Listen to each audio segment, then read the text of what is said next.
In the following tutorial, we will be covering all the units in Module 2 of the book, Philosophy and Logic. This GST is from National Open University of Nigeria. My name is Dan Asukwo, your instructor. Are you writing any of the GSTs soon, or you want to improve your knowledge on philosophy and logic? If so, let us know on the comment section so that we can help you out. If you will need a summary of the book, let us know at the comment section. If you are a noun student or from any other universities, this will be very useful for you. Please do well to share it with others as well as on your study groups. Why not do well to subscribe, like, comment, and share for others too to benefit. Module 2, History and Development of Philosophy. Unit 1, The Ancient Age of Philosophy, 1.0, Introduction. In this unit, you will be introduced to the history and development of philosophy from the ancient age to the contemporary age. You will also read about the major preoccupations of some philosophers that were prominent in each of the stages of the development of philosophy. You need to know that these stages of development in philosophy are sometimes referred to as an age. So we shall be talking about the Pre-Socratic Age, the Medieval Age, Modern Age, and so on. 2.0. Intended Learning Outcomes. By the end of this unit, you will be able to discuss or write about the philosophical events of the Pre-Socratic Age. Identify some of the philosophers that dominated the Socratic Age. Explain the main philosophical preoccupations or focus of the ancient age. Explain the differences between the pre-Socratic and the Socratic era. Explain the achievements of philosophy in the ancient age. Demonstrate philosophical skills in analyzing ancient age philosophy. 3.0. Main content. The history of philosophy can be classified into the following. 1. Ancient age, which include pre-Socratic, Socratic, or classical philosophy, and some other ancient philosophical schools. 2. Medieval age. 3. Modern age, age of enlightenment and age of reason. 4. Late modern age. 5. Contemporary philosophy. But in this unit, you will be examining the ancient age of philosophy. 3.1. The ancient age. As stated earlier, each of the above classifications represent an age of development in philosophy. In other words, we can say that growth or development of philosophy is from ancient age to the contemporary age.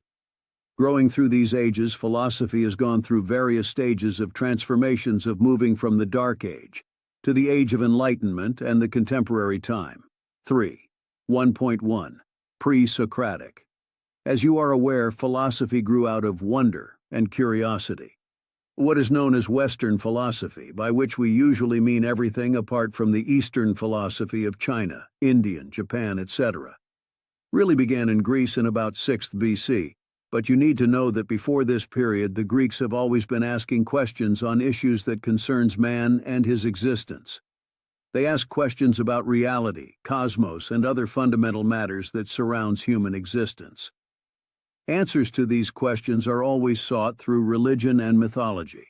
However, at some point, answers to some of these questions are considered not rational enough, especially by Thales, Anaximander, and Anaximenes as prominent figures. These group of thinkers were curious to know the ultimate source of things. Thus the question, what is the ultimate source or primary source of all things?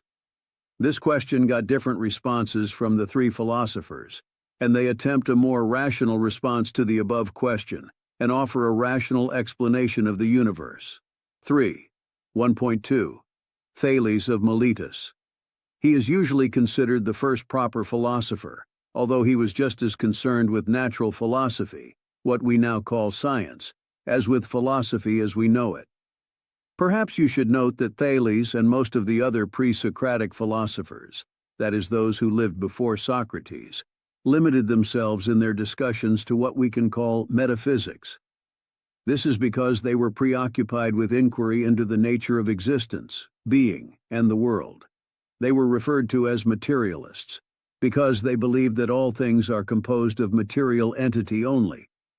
Also, they were mainly preoccupied with attempts to identify or establish what reality is without recourse to any kind of supernatural or mythological explanations. That is, they attempt to identify or establish that the world is made up of a single underlying item or substance. This idea is referred to as monism in the latter years of the development of philosophy. According to Thales, he thought the whole universe was composed of different forms of water. In other words, according to Thales, water is the primary source of all things in the universe. It is the original element of which all things were made. Water is the underlying unity in all things. Thales is also said to have predicted an eclipse of the sun, which is believed to have occurred in 585 BC. 1.3. Anaximander. He is the second Greek philosopher, and he was a pupil of Thales. He was also from Miletus in Ionia. Like his master, he held that there must be an original element, a primary stuff of which all things were made. But he did not think it was water as Thales did. According to him, the primary source of all things cannot be any of the things we know, because all the elements we know conflict with each other. If any of them were the original stuff, it would simply conquer and submerge the others. The source of all things must therefore be a neutral element, different from all the elements we know. It must be infinite, boundless, eternal, and indeterminate. You also must know that Anaximander maintained that this world is not the only world that exists. He believed that there are many worlds, and this world of ours is just one of them.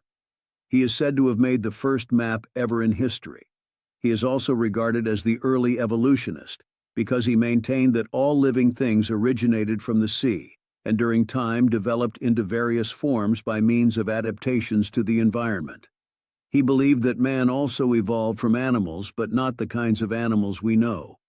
He is known to have maintained that the earth is like a cylinder in shape, a position that differentiates him from those who believed that the world is flat. 1.4. Anaximenes. He is also from Miletus, and he is the third Greek philosopher. Like his predecessors, he also believes that there must be an original stuff from which all things are made, the primary source or underlying source of all things. To him, this is air and not water. Air is the original source and the primary element of all things. Just as our soul being air hold us together, so do breathe and air encompass the whole world. To explain his position, he develops what he called the theory of condensation and refraction. When air rarefies, it becomes light and turns into fire. And when it condenses, it becomes cold, thick, and turn into winds, cloud, water, earth, and finally stones. Both hot and cold, light and thick things. Indeed, all things came from condensation and refraction. Thus, by these processes, all things came from air and will dissolve into air. To Anaximenes, the earth is flat and rests on air. Although these three philosophers came from the same city called Miletus in Ionia, and their philosophical discussion was referred to as the Ionian School of Philosophy, however, this school of philosophy came to an end with the destruction of the city of Miletus by the Persian in 494 BC. 3.2. Other philosophers in the Pre-Socratic Age. Another issue the Pre-Socratics wrestled with was the so-called problem of change, how things appear to change from one form to another. Some of the philosophers who engaged themselves in this issue are Heraclitus, Parmenides, Zeno of Elea, Empedocles, Democritus, and Pythagoras. 2.1. Heraclitus. In seeking for the primary source of all things like the three Ionians, he thought that the original stuff from which all things were made is fire. However, Heraclitus was more preoccupied with the problem of change in his philosophical enterprise. He believed in an ongoing process of perpetual change, a constant interplay of opposites. Given his belief that everything in the universe undergoes perpetual change, he at a time asserted that nothing is static, everything is in a state of flux. 2.2. Parmenides. Unlike Heraclitus, Parmenides, using a complicated deductive argument, denied that there was any such thing as change at all, and argued that everything that exists is permanent, indestructible, and unchanging. This might sound like an unlikely proposition, but Parmenides' challenge was well argued and was important in encouraging other philosophers to come up with convincing counter-arguments. 2.3. Zeno of Elea. He was a student of Parmenides and is best known for his famous paradoxes of motion. the best known of which is that of the Achilles and the hare. His idea of paradoxes of motion helped to lay the foundations for the study of logic. However, Zeno's underlying intention was really to show, like his master Parmenides and all other before him, that all belief in plurality and change is mistaken, and that motion is nothing but an illusion. Although these ideas might seem to us rather simplistic and unconvincing today, we should bear in mind that, during this time, there was really no scientific knowledge whatsoever. Their attempts were therefore important first steps in the development of philosophical thought. They also set the stage for two other important pre-Socratic philosophers, Empedocles and Democritus. 3.2.4 Empedocles, Democritus, and Pythagoras. These two, Empedocles and Democritus, combined their ideas into the theory of the four classical elements, earth, air, fire, and water, which became the standard dogma for much of the next 2,000 years. Democritus later developed the extremely influential idea of atomism.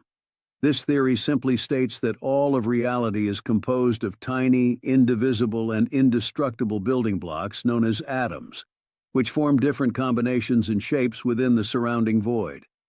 Another early and very influential Greek philosopher was Pythagoras, who led a rather bizarre religious sect and essentially believed that all of reality was governed by numbers, and that its essence could be encountered through the study of mathematics. He is known for his claim that with figures the world can be constructed. 3.3 Socratic or Classical Age of Philosophy. 3.1 Socrates. Philosophy really took off, though, with Socrates and Plato in the 5th, 4th century BC, often referred to as the classical or Socratic period of philosophy. Unlike most of the pre-Socratic philosophers before him, Socrates was more concerned with how people should behave, and so was perhaps the first major philosopher of ethics. He developed a system of critical reasoning to work out how to live properly and to tell the difference between right and wrong. His system, sometimes referred to as the Socratic method, was to break problems down into a series of questions, the answers to which would gradually distill a solution. Although he was careful to claim not to have all the answers himself, his constant questioning made him many enemies among the authorities of Athens, who eventually had him put to death. We must point out here that Socrates himself never wrote anything down, and what we know of his views comes from the dialogues of his student Plato, perhaps the best known, most widely studied, and most influential philosopher of all time. 3.2 Plato. In his writings, Plato was a pupil of Socrates. He blended ethics, metaphysics, the study of reality, political philosophy and epistemology, the theory of knowledge and how we can acquire it, into an interconnected and systematic philosophy. He provided the first real opposition to the materialism of the pre-Socratic, and he developed doctrines such as Platonic realism, essentialism, and idealism, including his important and famous theory of forms and universals. Plato believed that the world we perceive around us is composed of mere representations or instances of the pure ideal forms. The real world to him had their own existence elsewhere. This idea of Plato is known as Platonic realism. He used his theory of world of form to develop and explain his epistemology. He identified the four levels of knowledge, namely imagining, belief, thinking, and perfect intelligence. He also identified the soul as having three parts, namely reason, spirit, and appetite. These three parts of man's soul are related to the three strata or classes in the society. The individual appetites represent the class of workers who satisfy these appetites, the craftsmen or artisans. There is a connection between the spirited element in man and the large-scale version of this force in the military, the guardians or the soldiers. Also, there is a deep connection between the rational element in men and the unique function of leadership in the ruler, the philosopher-king. This tripartite distinction of the soul and the society was used to explain his idea of justice both in the soul and in the state. Thus, to him, there will be justice in the soul if the three parts of the soul functions independently of one another, and there will be justice in the state if each of the parts, that is, the artisan, the soldier, and the ruler, operate without any interference. Plato developed a theory known as eudaimonism. This is the belief that virtue was a kind of knowledge, the knowledge of good and evil, that we need in order to reach the ultimate good, which is the aim of all human desires and actions. Plato's political philosophy was developed mainly in his famous book Republic, where he describes an ideal, though rather grim and anti-democratic, society composed of workers and warriors, ruled over by wise philosopher kings. 3.4. Aristotle. Aristotle was the third in the main trio of classical philosophers. He was Plato's student. He created an even more comprehensive system of philosophy than his master Plato. His philosophical works span across ethics, aesthetics, metaphysics, logic, politics, and science, and his work influenced almost all later philosophical thinking, particularly those of the medieval period. Aristotle was engaged in a system of logic called deductive logic, with its emphasis on syllogism. Syllogism is a system of logic where a conclusion, or synthesis, is inferred from two other premises, the thesis and antithesis. This system of logic remained the dominant form of logic until the 19th century. Unlike Plato, Aristotle held that form and matter cannot be separated, and cannot exist apart from each other. Although he too believed in a kind of eudaimonism, Aristotle saw ethics as a very complex concept, and that human beings cannot always control our own moral environment. He believed that happiness could best be achieved by living a balanced life and avoiding excess by pursuing a golden mean in everything. This position is like his formula for political stability through steering a middle course between tyranny and democracy. 3.4.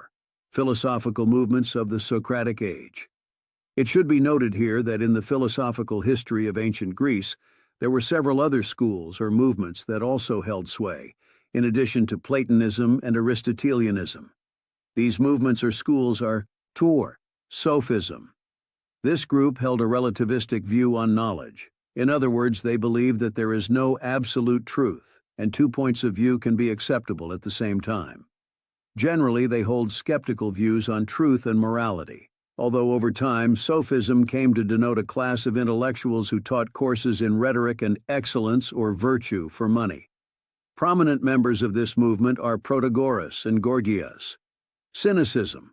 This group rejected all conventional desires for health, wealth, power, and fame, and advocated a life free from all possessions and property as the way to achieving virtue, a life best exemplified by its most famous proponent, Diogenes.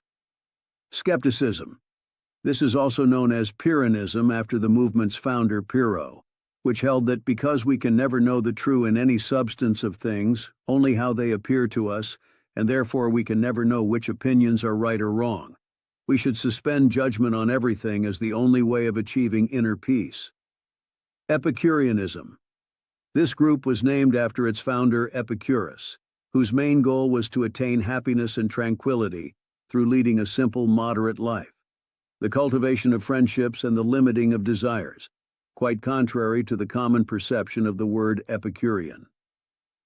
Hedonism. The hedonists are of the view that pleasure is the most important pursuit of mankind, and that we should always act so as to maximize our own pleasure. Stoicism. This theory was developed by Zeno of Citium and later espoused by Epictetus and Marcus Aurelius, which taught self-control and fortitude as a means of overcoming destructive emotions in order to develop clear judgment and inner calm, and the ultimate goal of freedom from suffering. Neoplatonism.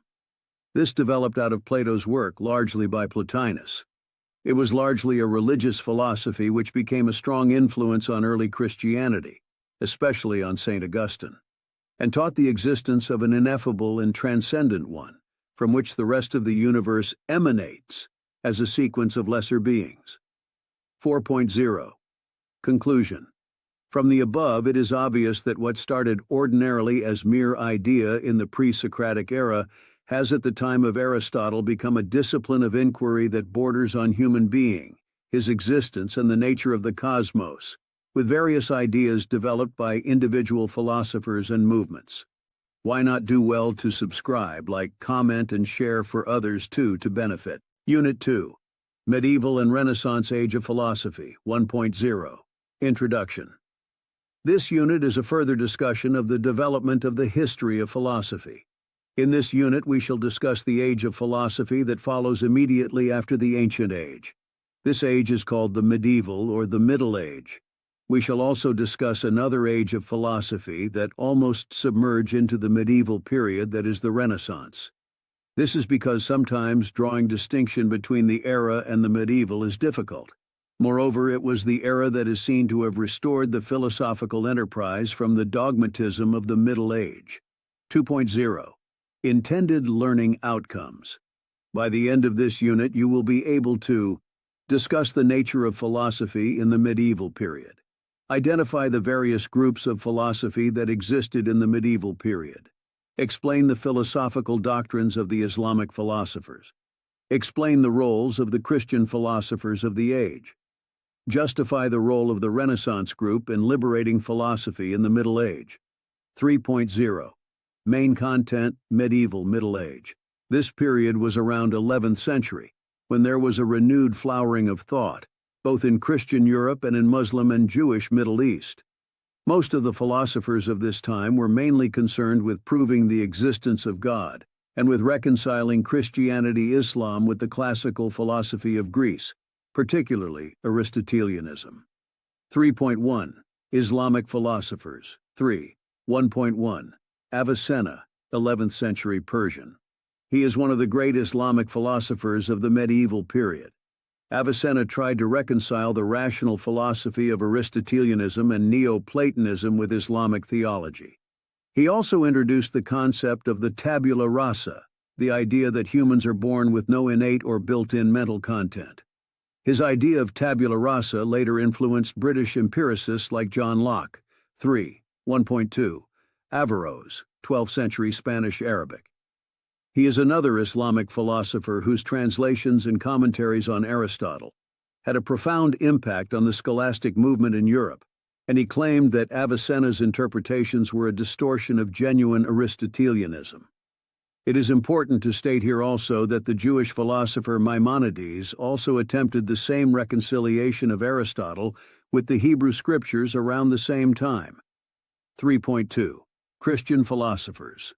Before we discuss these Christian philosophers, perhaps it should be mentioned here that the medieval Christian philosophers were all part of a movement called scholasticism, which tried to combine logic, metaphysics, epistemology, and semantics, the theory of meaning, into one discipline, and to reconcile the philosophy of the ancient classical philosophers, particularly Aristotle, with Christian theology. Also, you need to understand the scholastic method as a method that thoroughly and critically read the works of renowned scholars, note down any disagreements and points of contention, and then resolve them using formal logic and analysis of language. 3.21. St. Augustine. He hailed from Tagaste in North Africa. He was the first philosopher who introduced the problem of evil in the world of utmost importance. To him, since God created all things and God is infinitely good, how then do we explain the existence of evil in a world that a good God created? This problem to Augustine possesses serious problem to the existence of God, who is said to be good, kind, powerful, and the creator of all things. He knew for his concept of time, which he believed to be an elusive concept. Thus, to him, although we talk about past, present, and future, neither the past nor the future really exists, for the past is gone and the future is not yet, and the present is only a passing moment. He is also known for his idea that the concept of truth and God in some sense are within man, but since God is internal, he also transcends man. His proof for the existence of God is that since every effect has a cause, the universe as an effect must have a cause. This cause must be God. Also, he argued that the universal conviction of mankind that God exists is proof of God's existence. If God does not exist, how did the whole human race become convinced of his existence? 2.2. St. Anselm. He is best known as the originator of the ontological argument for the existence of God by abstract reasoning alone. St. Anselm is often regarded as the first of the scholastics. Another member of the scholastic is St. Thomas Aquinas. He is also known for his 5 rational proofs for the existence of God and his definition of the cardinal virtues and the theological virtues. He is generally considered the greatest, and certainly had the greatest influence on the theology of the Catholic Church. Other important members of the scholastics includes Peter Abelard, Albertus Magnus, John Duns Scotus, and William of Ockham. Each of them contributed slight variations to the same general beliefs. For instance, Abelard introduced the doctrine of limbo for unbaptized babies. Scotus rejected the distinction between essence and existence that Aquinas had insisted on. Occam introduced the important methodological principle known as Occam's razor, that one should not multiply arguments beyond the necessary, etc. It is important to mention here that the revival of classical civilization and learning in the 15th and 16th century, known as the Renaissance, brought the medieval period to a close. It was marked by a movement away from religion and medieval scholasticism and towards humanism, the belief that humans can solve their own problems through reliance on reason and the scientific method, and a new sense of critical inquiry. 3.3. Renaissance Age. This age is classified as the period of revival of classical civilization and learning, which occurred in the 15th and 16th century. It was the age that brought the medieval period to a close. It was marked by a movement away from religion and medieval scholasticism and towards humanism, the belief that humans can solve their own problems through reliance on reason and the scientific method, and a new sense of critical inquiry. Among the major philosophical figures of the Renaissance were Erasmus. He attacked many of the traditions of the Catholic Church and popular superstitions, and became the intellectual father of the European Reformation. Niccolò Machiavelli. He was known for his acclaimed cynical and devious political philosophy. His political ideas have become notorious and have remained controversial among scholars. Thomas More. He was a Christian humanist whose book Utopia influenced generations of politicians and planners, and even the early development of socialist ideas. Francis Bacon. He is an empiricist. His belief is that truth requires evidence from the real world. His application of inductive reasoning, generalizations based on individual instances, were both influential in the development of modern scientific methodology. 4.0. Conclusion. From the above discussion, it could be said that in the Middle Age, philosophy was made to be subservient to religion. The philosophers of the age were predominantly religious fathers who employed philosophy to teach religious doctrine. However, the Renaissance philosopher was those who delivered philosophy from the aprons of the religious father to which it was tied. They gave philosophy its freedom and make rationality its basis. Unit 3, Modern Period of Philosophy, 1.0. Introduction. Roughly speaking, the Age of Reason was in the 17th century and the Age of Enlightenment was in the 18th century. These ages recorded serious advances in science, the growth of religious tolerance, and the rise of liberalism. These ages marked the real beginnings of modern philosophy. In large part, the period can be seen as an ongoing battle between two opposing doctrines: rationalism, which is the belief that all knowledge arises from intellectual and deductive reason rather than from the senses, and empiricism, which represent the belief that the origin of all knowledge is sense experience. 2.0 Intended Learning Outcomes. By the end of this unit, you will be able to identify the various philosophical schools that emanated in the modern age, differentiate the philosophical belief and practices of these schools, explain the level of growth or advancement that philosophy has made, discuss the philosophical tenets of this period. 3.0 Main Contents. Modern Age, Age of Reason, and the Age of Enlightenment. 3.1 Rationalism. 1.1 René Descartes. We must note here that the revolution that took place in philosophical thought in these two ages was sparked by the French philosopher and mathematician René Descartes. He was the first figure in the loose movement known as rationalism, and much of subsequent Western philosophy can be seen as a response to his ideas. His method was known as methodological skepticism, and its aim was to dispel skepticism and arrive at certain knowledge. This method was to remove everything about which there could be even a suspicion of doubt, including the unreliable senses, even his own body, which could be merely an illusion, to arrive at the single indubitable principle that he possessed consciousness and was able to think I think therefore I am, cogito ergo sum. He then argued that our perception of the world around us must be created for us by God. He saw the human body as a kind of machine that follows the mechanical laws of physics, while the mind, or what he called consciousness, was a quite separate entity, not subject to the laws of physics, which is only able to influence the body and deal with the outside world by a kind of mysterious two-way interaction.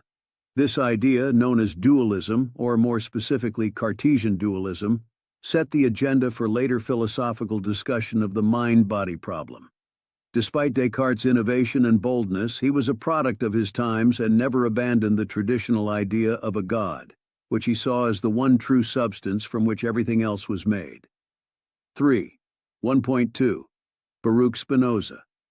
Spinoza happens to be the second great figure of rationalism. He was the Dutchman. His conception of the world was quite different from that of Descartes. He built up a strikingly original self-contained metaphysical system, in which he rejected Descartes' dualism in favor of a kind of monism where mind and body were just two different aspects of a single underlying substance, which might be called nature, and which he also equated with a God of infinitely many attributes, effectively a kind of pantheism. Spinoza was a thoroughgoing determinist who believed that absolutely everything, even human behavior, occurs through the operation of necessity, leaving absolutely no room for free will and spontaneity. He also took the moral relativist position that nothing can be in itself either good or bad, except to the extent that it is subjectively perceived to be so by the individual. And anyway, in an ordered deterministic world, the very concepts of good and evil can have little or no absolute meaning. 3. 1.3. Gottfried Leibniz. He is the third great rationalist, and he was a German philosopher. In order to overcome what he saw as drawbacks and inconsistencies in the theories of the first two rationalists, Descartes and Spinoza, he devised a rather eccentric metaphysical theory of monads operating according to a pre-established divine harmony. According to Leibniz's theory, the real world is actually composed of eternal, non-material, and mutually independent elements he called monads, and the material world that we see and touch is actually just phenomena, appearances or byproducts of the underlying real world. The apparent harmony prevailing among monads arises because of the will of God, the supreme monad, who arranges everything in the world in a deterministic manner. Leibniz also saw this as overcoming the problematic interaction between mind and matter arising in Descartes' system, and he declared that this must be the best possible world, simply because it was created and determined by a perfect God. 3.2. Nicolas Malebranche. Nicolas Malebranche, a French philosopher, was also an important figure in 17th century. He was a follower of Descartes in that he believed that humans attain knowledge through ideas or immaterial representations in the mind. However, he argued, more or less following St. Augustine's point of view, that all ideas actually exist only in God, and that God was the only active power. Thus, he believed that what appears to be interaction between body and mind is caused by God, but in such a way that similar movements in the body will occasion similar ideas in the mind, an idea he called occasionalism. 3.3. British empiricism. Direct opposition to the continental European rationalism movement was the equally loose movement of British empiricism, which was also represented by three main philosophers: John Locke, Bishop George Berkeley, and David Hume. 3.1. John Locke. He argued that all of our ideas, whether simple or complex, are ultimately derived from experience, so that the knowledge of which we are capable is therefore severely limited both in its scope and in its certainty. His idea represents a kind of modified skepticism. He believed that the real inner natures of things derive from what he called their primary qualities, which we can never experience and so never know. Locke, like Avicenna before him, believed that the mind was a tabula rasa, or blank slate, and that people are born without innate ideas, although he did believe that humans have absolute natural rights which are inherent in the nature of ethics. Along with Thomas Hobbes and Jean-Jacques Rousseau, he was one of the originators of social contract theory, which formed the theoretical underpinning for democracy, republicanism, liberalism, and libertarianism. and his political views influenced both the American and French revolutions. 3.2 Bishop George Berkeley. The second of the British empiricists chronologically was Bishop George Berkeley, although his empiricism was of a more radical kind, mixed with a twist of idealism. Using cogent arguments, he developed the rather counterintuitive system known as immaterialism, or sometimes as subjective idealism, which held that underlying reality consists exclusively of minds and their ideas, and that individuals can only directly know these ideas or perceptions, although not the objects themselves, through experience. Thus, according to Berkeley's theory, an object only really exists if someone is there to see or sense it. To be is to be perceived. Although, he added, the infinite mind of God perceives everything all the time, and so in this respect the objects continue to exist. 3.3 David Hume. David Hume was the third and perhaps greatest of the movement. He believed strongly that only experience and observation should be the foundations of any logical argument. Hume argued that although we may form beliefs and make inductive inferences about things outside our experience, by means of instinct, imagination, and custom, they cannot be conclusively established by reason, and we should not make any claims to certain knowledge about them. Although he never openly declared himself an atheist, he found the idea of a God effectively nonsensical, given that there is no way of arriving at the idea through sensory data. He attacked many of the basic assumptions of religion and gave many of the classic criticisms of some of the arguments for the existence of God, particularly the teleological argument. In his political philosophy, Hume stressed the importance of moderation, and his work contains elements of both conservatism and liberalism. 3.4 Some other philosophers of the period. Aside the above-discussed philosophers, there were some other non-aligned philosophers of the period, and many of were most active in the area of political philosophy. Some of them and ideas of their philosophical discussion are mentioned below. Thomas Hobbes, who described in his famous book Leviathan how the natural state of mankind was brute-like and poor, and how the modern state was a kind of social contract, contractarianism, whereby individuals deliberately give up their natural rights for the sake of protection by the state, accepting, according to Hobbes, any abuse of power as the price of peace, which some have seen as a justification for authoritarianism and even totalitarianism. Blaise Pascal, a confirmed fideist, the view that religious belief depends wholly on faith or revelation, rather than reason, intellect, or natural theology, who opposed both rationalism and empiricism as being insufficient for determining major truths.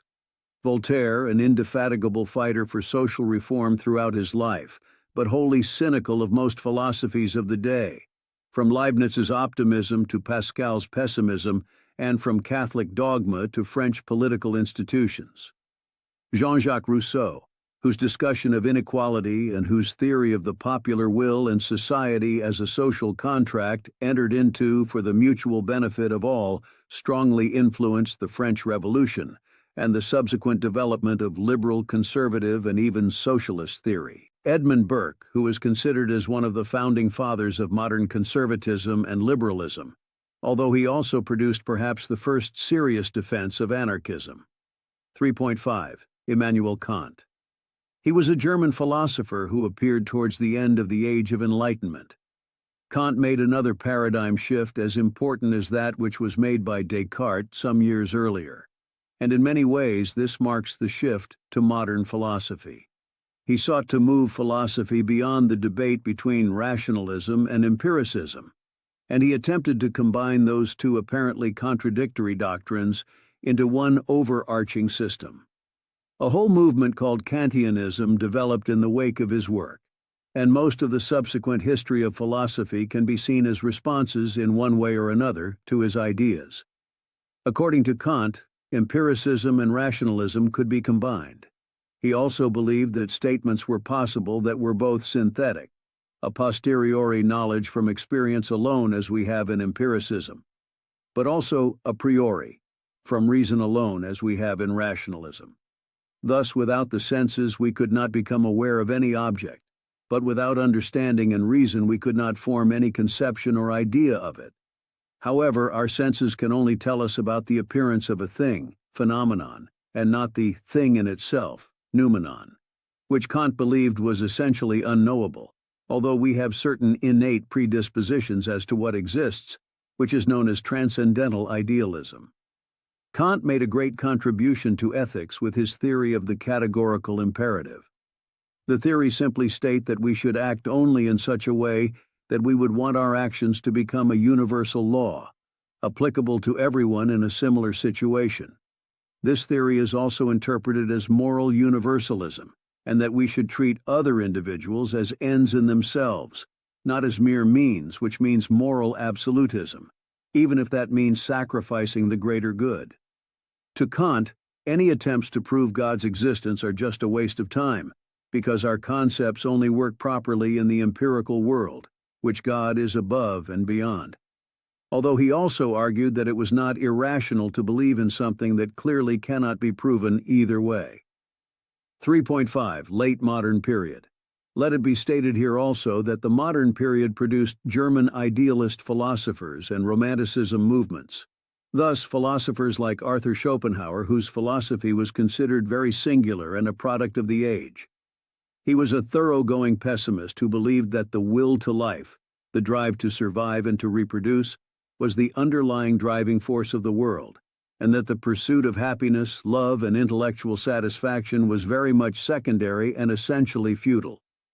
He saw art, and other artistic, moral, and ascetic forms of awareness, as the only way to overcome the fundamentally frustration-filled and painful human condition. The greatest and most influential of the German idealists was Georg Hegel. Although his works have a reputation for abstractness and difficulty, however, he is often considered the summit of early 19th century German thought, and his influence was profound. He extended Aristotle's process of dialectic, resolving a thesis and its opposing antithesis into a synthesis, to apply to the real world, including the whole of history, in an ongoing process of conflict resolution towards what he called the absolute idea. However, he stressed that what is really changing in this process is the underlying Geist, mind, spirit, soul, and he saw each person's individual consciousness as being part of an absolute mind, which is sometimes referred to as absolute idealism. Another important figure of this period was Karl Marx, who was strongly influenced by Hegel's dialectical method and his analysis of history. His Marxist theory, including the concepts of historical materialism, class struggle, the labor theory of value, the bourgeoisie, etc., which he developed with his friend Friedrich Engels as a reaction against the rampant capitalism of 19th century Europe, provided the intellectual base for later radical and revolutionary socialism and communism. 4.0. Conclusion. The general discussion of philosophy in this age was the focus on human survival as well as the composition of man. It also examined the nature of the human society as well as the history of humankind. Unit 4. Philosophical Movements in the Contemporary Period. 1.0. Introduction. In this unit, you're going to learn about the various philosophical ideas in the contemporary time. We shall be talking about pragmatism, logical positivism, and the two philosophical movements trending in the contemporary age, which are analytic and continental philosophy. 2.0. Intended learning outcomes. By the end of this unit, you will be able to identify the various philosophical traditions that are thriving in the contemporary time. Explain the philosophical traditions and the possible problems that may be associated with them. Evaluate the relevance of philosophical theories to human development. Analyze the impacts of philosophical theories on societal development. 3.0. Main content. 3.1. Utilitarianism. In England, the contemporary age began in the 19th century. It recorded a very different kind of philosophy which grew out of the British empiricist tradition of the previous century. One of such philosophy is the utilitarianism movement.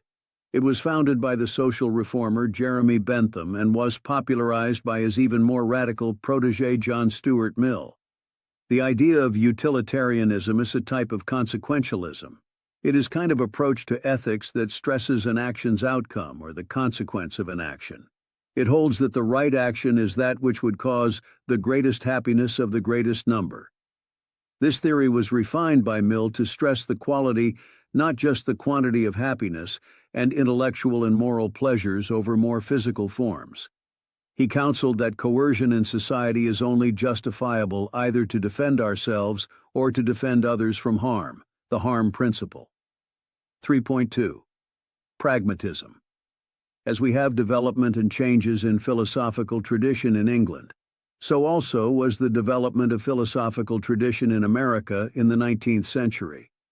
The most popular American movement of the late 19th century was pragmatism, which was initiated by C.S. Peirce and developed and popularized by William James and John Dewey. The theory of pragmatism is based on Peirce's pragmatic maxim, that the meaning of any concept is really just the same as its operational or practical consequences. In other words, it means that something is true only insofar as it works in practice. Peirce also introduced the idea of fallibilism, the idea that all truths and facts are necessarily provisional, that they can never be certain but only probable. Furthermore, William James extended the idea of pragmatism to serve as a method for analyzing philosophic problems and as a theory of truth. On the other hand, John Dewey's presented his own pragmatism as instrumentalism. His idea of instrumentalism simply stands for the methodological view that concepts and theories are merely useful instruments, best measured by how effective they are in explaining and predicting phenomena, and not by whether they are true or false. He also contributed significantly to the development of philosophy of education and to modern progressive education, particularly what he called learning by doing. 3.3. Logical positivism.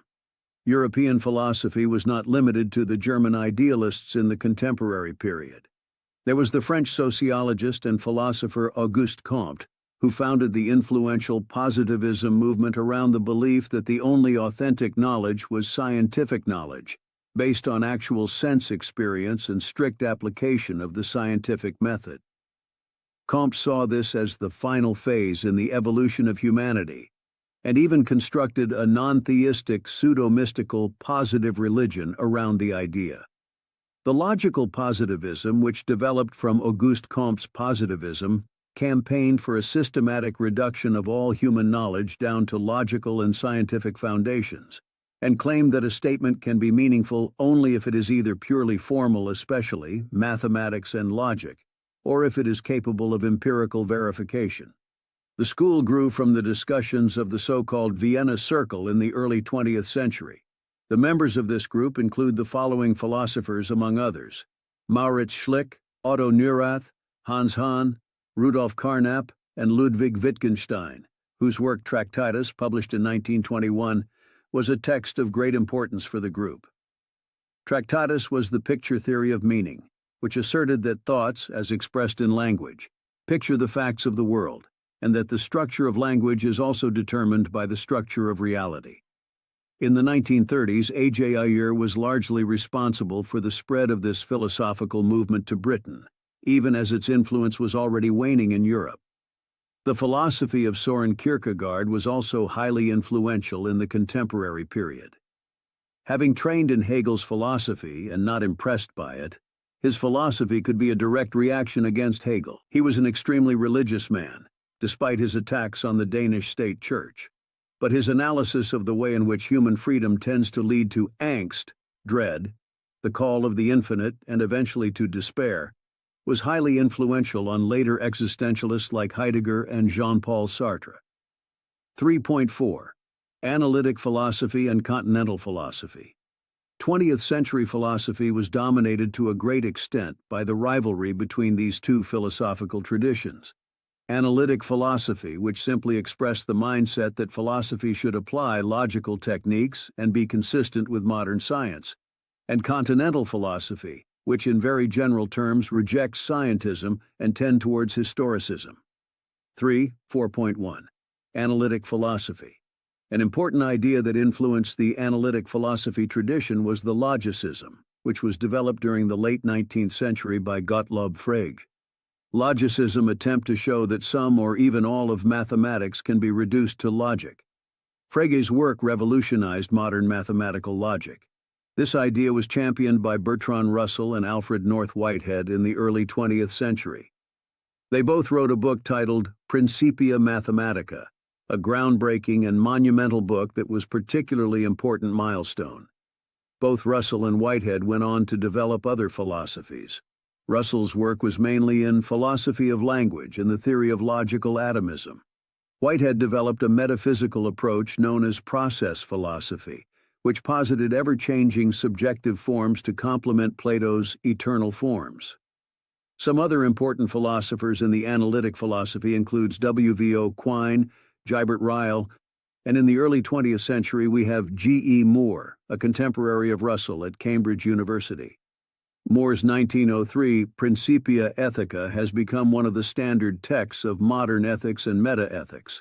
The work inspired the movement away from ethical naturalism, the belief that there exist moral properties which we can know empirically, and that can be reduced to entirely non-ethical or natural properties such as needs, wants, or pleasures, and towards ethical non-naturalism, the belief that there are no such moral properties.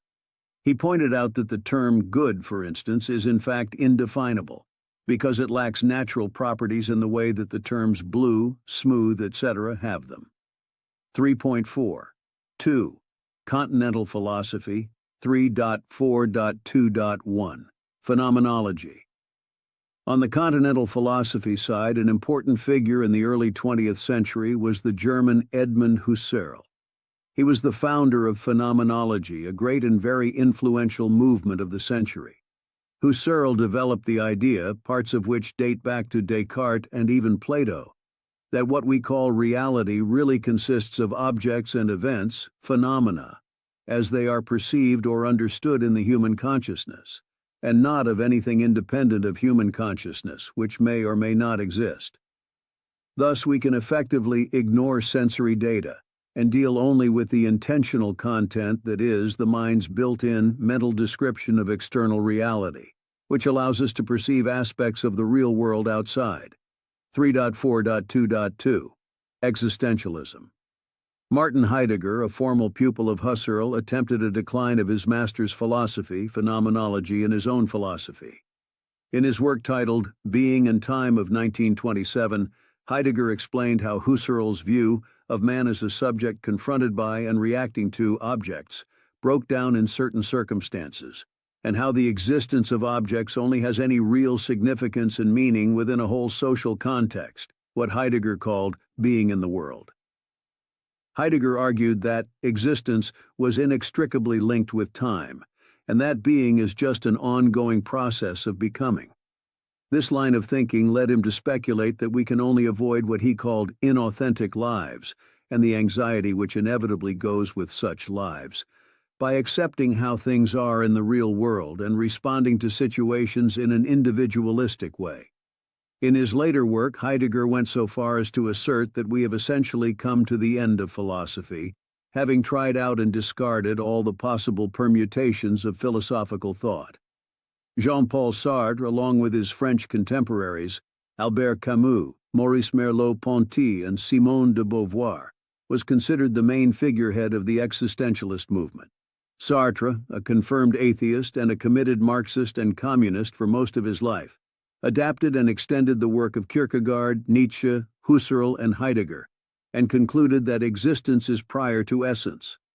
This is because of his belief that humans are thrust into an unfeeling, godless universe against our will, and that we must then establish meaning for our lives by what we do and how we act. To Sartre, we always have choices, and therefore freedom, and that while this freedom is empowering, it also brings with it moral responsibility and an existential dread, or angst. According to Sartre, genuine human dignity can only be achieved by our active acceptance of this angst and despair. In addition to existentialism, three main philosophical schools dominated continental philosophy in the second half of the 20th century. One of the three schools is structuralism, which is the broad belief that all human activity and its products, even perception and thought itself, are constructed and not natural, and that everything has meaning only through the language system in which we operate. The second school is the post-structuralism, which is a reaction to the first school, structuralism. This second school post-structuralism stresses the culture and society of the reader over that of the author. The third school is called postmodernism. It is an even less well-defined field, marked by a kind of pick-and-mix openness to a variety of different meanings and authorities from unexpected places, as well as a willingness to borrow unashamedly from previous movements or traditions. Michel Foucault, the French radical philosopher, has been associated with all of these movements. Much of his work are on language, and among other things, he has looked at how certain underlying conditions of truth have constituted what was acceptable at different times in history, and how the body and sexuality are cultural constructs rather than natural phenomena. Although sometimes criticized for his lax standards of scholarship, his ideas are nevertheless frequently cited in a wide variety of different disciplines. Last but not the least that should also be mentioned is deconstructionism, often called just deconstruction. This is a method that focuses on literary criticism that questions traditional assumptions about certainty, identity, and truth, and looks for the underlying assumptions, both unspoken and implicit, as well as the ideas and frameworks that form the basis for thought and belief. The method was developed by the Frenchman Jacques Derrida, who is also credited as a major figure in post-structuralism. His work is highly cerebral and self-consciously difficult, and he has been repeatedly accused of pseudo-philosophy and sophistry. 4.0 Conclusion. The unit examines some of the most influential philosophical groups or movement that dominates the philosophical discourse in the 19th and 20th century. It was pointed out that most of these movements were from but not so restricted to America and England, where philosophical traditions like analytic and continental philosophy, pragmatism, logical positivism, and many more are thriving. But we should be quick to say that in the contemporary time, African philosophy has also come of age. But our discussion of African philosophy shall be reserved for the next unit. Unit 5. The Idea of African Philosophy, 1.0. Introduction. The search for African philosophy is dominated by the need for a new identity authentic to Africans, and distinct from those imposed by Western culture and tradition.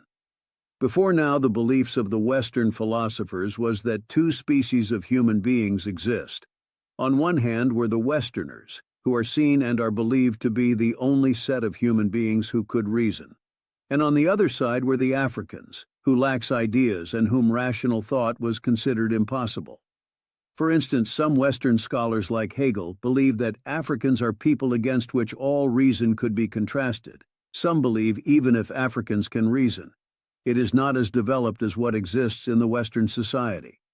Since Africans are special species of human race, Africans cannot philosophize, understand, or demonstrate any form of philosophical enterprise. This unit is therefore an examination of these Western opinions on African philosophy, with a view to show the meaning of African philosophy. 2.0. Intended learning outcomes. By the end of this unit, you will be able to analyze the philosophical existence in every culture, evaluate the idea of African philosophy and human belief. 3.0. Main content. 3.1. Meaning and nature of African philosophy. First, begin by asking yourself some questions such as, were our forebears non-thinking creatures? Are we still thinking? Do we have a school of thought that equips our policymakers, guides our scholars, and provide guidance for our development? Or are we just living on borrowed thought and precepts? All these questions arouse as a result of the perception of the Westerners about us, and their declaration of our lack of philosophical truth like them. You need to know that the Western civilization is based on the philosophy of the West. This philosophy supposedly emanates from Greece, specifically Athens. Men like Socrates, Plato, Aristotle, Pericles, Cicero, Archimedes, and modern ones like Einstein, Heidegger, Hobbes, etc., have contributed not only to the philosophical thought of the West, but laid the foundation of her science, technology, and art. These thinkers provided valuable answers to issues wide-ranging from morality, government, politics, religion, and war. In universities across Nigeria, students are taught Western philosophy, but what is fundamentally lacking is an understanding of their own philosophy. But do we Africans have philosophy? If we do, what is our philosophy? How do we describe or define African philosophy? African philosophy can be formally defined as a critical thinking by Africans on their experiences of reality. Nigerian-born philosopher K.C. Anyanwu defined African philosophy as that which concerns itself with the way in which African people of the past and present make sense of their destiny and of the world in which they live. If we accept this definition, then African philosophy is a critical reflection on African leaderships in the administration of their duties towards their citizens, the ethical lifestyle. It will also provide possible solutions to the problems experienced in African governance, as we have observed about Western philosophy.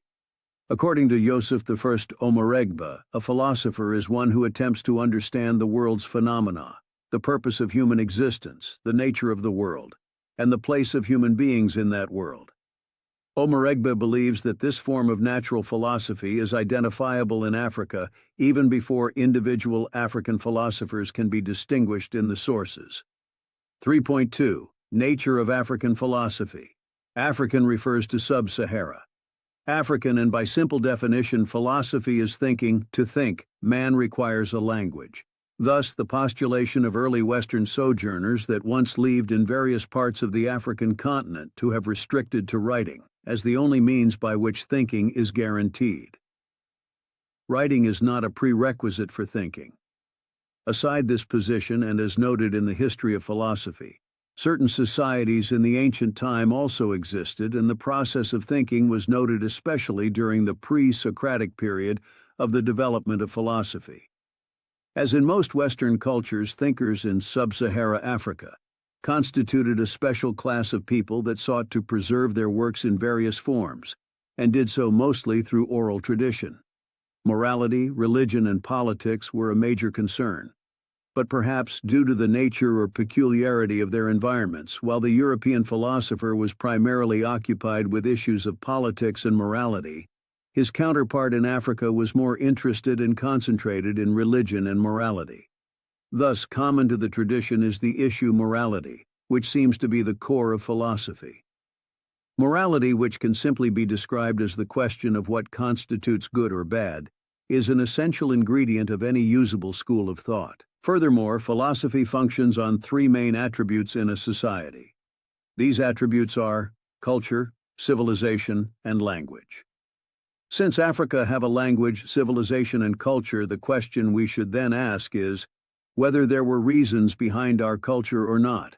If the answer is yes, the other questions that needs to be considered are: what did the definite departure point for the thinking African? Is there a uniform body of thought called African philosophy? It is the last question that always generates arguments whenever attempt is made to justify the existence of African philosophy. But then all the arguments end up in revealing the multiplicity of religion, languages, cultures, civilizations, various African society, and as such what eventually become African philosophy in the contemporary time. There is multiplicity of ideas that results from the differences in customs, civilization, and tradition. But this cannot suggest that there is no African philosophy. At the heart of most African philosophy is the concept of communalism, which is not socialism, communism, capitalism, nor the other isms of the West. Most of African philosophies, even though not written, are encoded in wise sayings, proverbs, which in the words of our fathers are the yam with which words are eaten. Take, for instance, the wise words of the people to the east of the Nigeria, that if a child washes his hands, he shall eat with kings. This word epitomizes the fundamental philosophy of the Igbo people to the east of the Niger. Indeed, it shows the republican and egalitarian nature of that society that believes in absolute meritocracy. If the same saying were postulated in the Yoruba land, it will be utter rubbish. In the traditional Yoruba land, royalty, then age, and then merit, wealth and accomplishment, is the order of precedence. There are thousands and thousands of such proverbs that epitomizes the beauty of the traditionalist approach to African thoughts. It should be noted here that the disagreement on whether there is African philosophy or the possibility of its existence also persist among African scholars as well, until now that we have professional African philosophers who now research and teach African philosophy in African universities. One of the most basic disagreements among scholars concerns what exactly the term African qualifies: the content of the philosophy and the distinctive methods employed, or the identities of the philosophers. On the former view, philosophy counts as African if it involves African themes, such as perceptions of time, personhood, space, and other subjects, or uses methods that are defined as distinctively African. 2. In the latter view, African philosophy is any philosophy produced by Africans or by people of African descent, and others engaged in critiques or analysis of their works. 3.3. Currents in African philosophy. 3.1. Ethnophilosophy. Ethnophilosophy has been used to record the beliefs found in African cultures. Such an approach treats African philosophy as consisting in a set of shared beliefs, values, categories, and assumptions that are implicit in the language, practices, and beliefs of African cultures. In short, the uniquely African worldview. As such, it is seen as an item of communal property rather than an activity for the individual. One proponent of this form, Placide Tempels, argued in the Bantu philosophy that the metaphysical categories of the Bantu people are reflected in their linguistic categories. According to this view, African philosophy can be best understood as springing from the fundamental assumptions about reality reflected in the languages of Africa. Another example of this sort of approach is the work of E.J. Algoa, a Nigerian who argues for the existence of an African philosophy of history, stemming from traditional proverbs from the Niger Delta in his paper An African Philosophy of History in the Oral Tradition. Algoa, Babalola, 1998, argues that in African philosophy, age is seen as an important factor in gaining wisdom and interpreting the past. In support of this view, he cites proverbs such as "more days, more wisdom," and "what an old man sees seated, a youth does not see standing." Truth is seen as eternal and unchanging. Truth never rots. But people are subject to error. Even a four-legged horse stumbles and falls. It is dangerous to judge by appearances. A large eye does not mean keen vision, but first-hand observation can be trusted. He who sees does not err. The past is not seen as fundamentally different from the present, but all history is contemporary history. A storyteller does not tell of a different season. The future remains beyond knowledge. Even a bird with a long neck cannot see the future. Nevertheless, it is said, God will outlive eternity. History is seen as vitally important. One ignorant of his origin is non-human, and historians, known as sons of the soil, are highly revered. The son of the soil has the python's keen eyes. In the same, there are several Yoruba proverbs that points to metaphysics, epistemology, ethics, and so on. For instance, prostration is not good conduct. One's intention exists in the mind already, which points to appearance and reality. It is not understanding the Ifa message that makes one to look up, since the Ifa is not on the ceiling. This proverb emphasizes the distinction between opinion and knowledge. There is the ethical proverb that emphasizes sincerity and the need to keep promise made. He who borrows 1,200 and refuses to pay has blocked 1,400.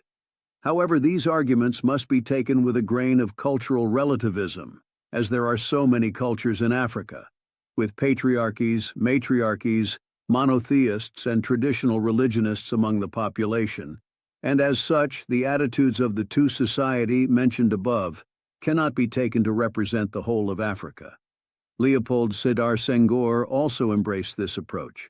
His view in support of his approach is embodied in his concept negritude. In the negritude, he argued that the distinctly African approach to reality is based on emotion rather than logic, works itself out in participation rather than analysis, and manifests itself through the arts rather than the sciences. Other African philosophers who upholds the ethnophilosophy approach are John Mbiti, Cheikh Anta Diop, and Mubabingi Bilolo, etc. It is important to know that this approach has been criticized.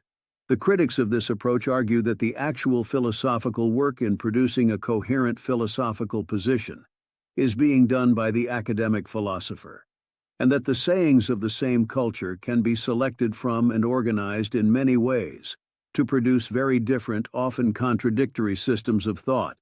Odimegwu et al., 2009. 3.2.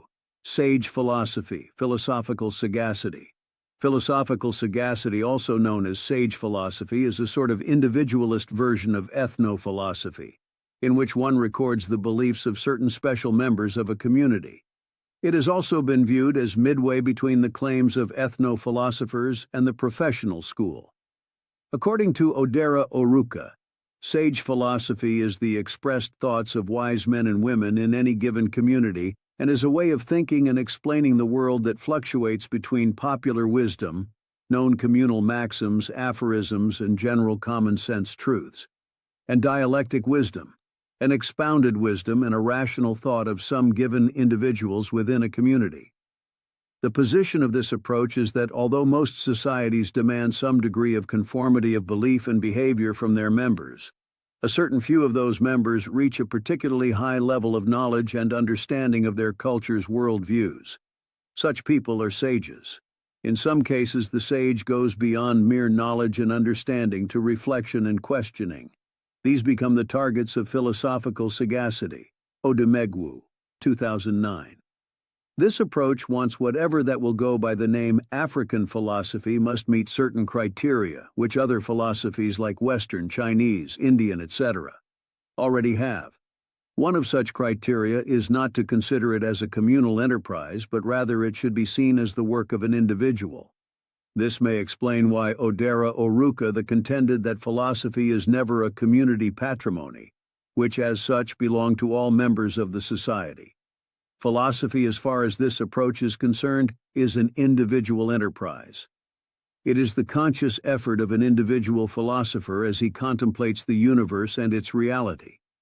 Thus we can speak of individual philosophy as we speak of the philosophy of Plato, Aristotle, Hegel's, etc. One of the criticisms of this approach is that not all reflection and questioning is philosophical.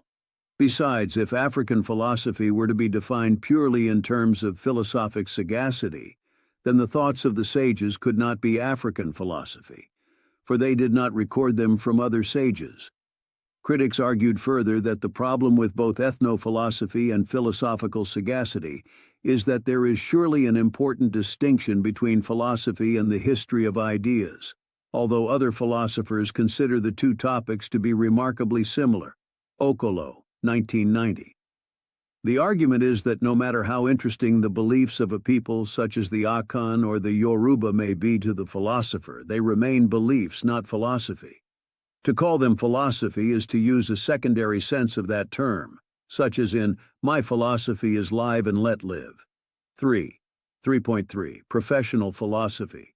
Professional philosophy is usually identified as that produced by African philosophers trained in the Western philosophical tradition, that embraces a universal view of the methods and concerns of philosophy. Those philosophers identified in this category often explicitly reject the assumptions of ethno-philosophy and adopt a universalist worldview of philosophy that requires all philosophy to be accessible and applicable to all peoples and cultures in the world.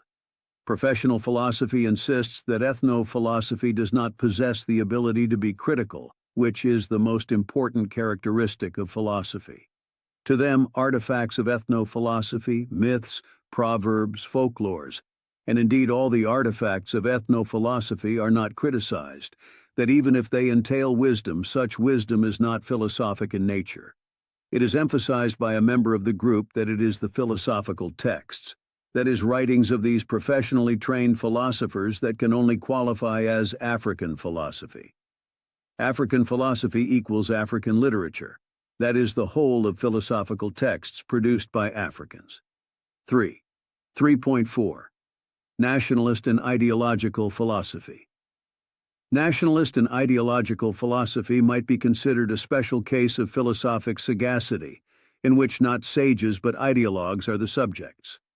Alternatively, it has been considered as a subcategory of professional political philosophy.